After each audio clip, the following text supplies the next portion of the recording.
2026-yil bo'ladigan jahon chempionatiga qur'a tashlarini ko'rdinglarmi? Qaysi duolarimizga so'rovdi ekan. Portugaliyaga tushamiz deb.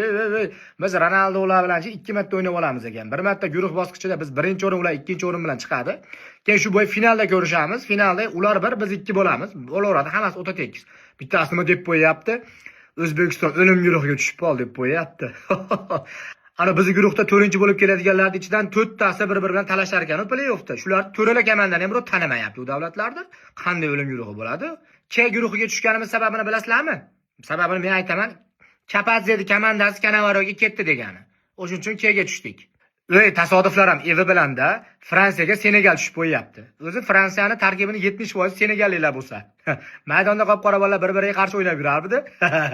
Ha? Keyin gap tarqardi-da, Senegal ikkita nomosida bir-biriga qarshi o'ynayapti deb turib, o'lgan ustiga tepgan qilib, Fransiyaga 3-komanda Jazoir tushib qo'yapti. Fransiyani qolgan 30% Jazoirliklar-ku, keyin ana Argentinaga boshqa gruppaga olib Ammo bitta narsani aytib qo'yay, O'zbekiston Portugaliyaga gol ursa ham, sakrab turib, suv desa ham yarashaveradi endi. Nima bo'lgan taqdirda ham omad tilayman. O'zingizlarning shaxsiy fikringizni kommentda kutaman.